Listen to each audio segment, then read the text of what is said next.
پێشەوەی بچمە ناو بابەتەکەمەوە کە بیزاد مەبەستم چییە بۆ زانیاری بەڕێستان کە ئیحساس و هەست و نەس دەربڕین دوو جۆرە. یان هەست دەربڕینە بە دیوێکی باش کە پێی دەڵێن پۆزەتیڤ، دڵخۆشی، پێکەنین، زەردەخەنە، ڕووی خۆش، کە زۆر جارەوەندی کە من بزانم ساڵانە 23 بە تایبەت ڕۆژی دڵخۆشی و پێکەنین و زەردەخەنە بەو جۆرە دەردەبڕێت و بەو جۆرە باز دەکرێت. بزە و زەردەخەنە لەگەڵ چواردەورە، پێکەنین و زەردەخەنە دەربڕین بۆ چواردەور، هەموو ئەمانە پێی دەڵێن پۆزەتیڤ ئیمۆشن، کە ئەمە لەوا چێت مەسەن لە دەرفەتێکا تۆ بەس بزە بێت، لە دەرفەتێکا بەس زەردەخەنە بێت، لە دەرفەتێکا ئەسڵەن ئەوەنە جەوت هەیە و شەبەکەت فولە بگاتە پێکەنین و قاقا و چوویتە بە پشتا و جەوگۆڕینە و تەرتیبات، ئەمانە کۆمەڵی ئیمۆشنە. اینجا هەر لەناو ئەو ئیمۆشنە لەناو ئەو پۆزەتیڤە قسەی خۆش، زەردەخەنەی خۆش بۆ دەربڕین، بڕیاری تەندروست، تەنانەت لە هەندێک شوێنە باز دەکات نوکتە و پێکەنین.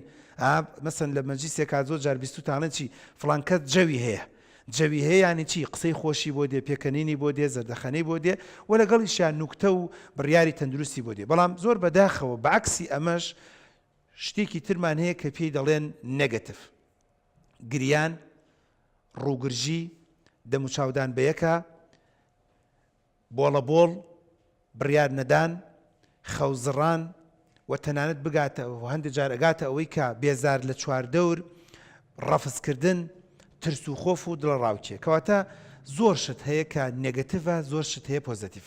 ئەمڕۆ ئەوەی کە من بۆ جەنابتان ویستم باسی کەم لە بەرنامەی پەروەردەیە کە ڕەنگە بەڕێزێک بڵێ کاکتۆر دەتەوێت چی ڕەبت بکەی بە چییەوە، ینی ڕووی خۆشی و پێکەنین و زەردەخەنە و بەعکسی گریان و ئەوە، ئەویش بریتیە لە جەژن.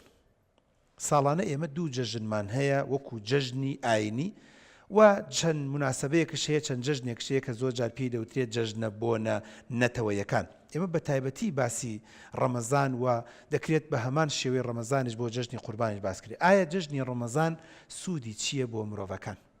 ئایا تا چەند توانیمانە وەکو پەروەردە ڕۆڵی جەژن ببینین؟ من کۆمەڵی خاڵ بۆ جنابتان باس دەکەم کە پێم خۆشە هەمووتان دوایی لە بەرنامەکەیە هاوکارم بن. یەکەم، جەژن چییە؟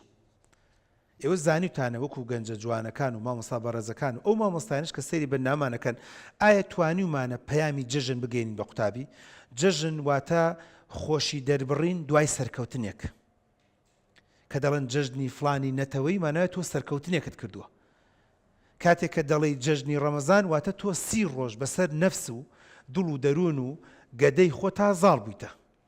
کاتێک دەڵی جەژنی ڕەمەزان مانای وایە من پامنا بە جەرگی خۆمە، ئەگەر جارانی هیوایەتم جبز و بیپسی و تایگەر و نازام چی و چی بوو بێ و لە بەیانەوە تایوارە مڵچەی دەمم هاتبێ، ئێستا نە، بۆ ماوەی 30 ڕۆژ سەلماندم بۆ نەفسم، بۆ دڵ و دەروونم، وتم تۆ ئەوە نیت، تۆ ئەوە نیت بەسەر منە زاڵبی. نەخێر، من دەتوانم بۆ ماوەی 30 ڕۆژ لە بەیانی شەبەقەیەوە نوێژی بەیانی تا نوێژی مەغریب بتوانم زاڵ بم بەسەریە. کەواتە جەژن دەربڕینی خۆشیە دوای سەرکەوتن.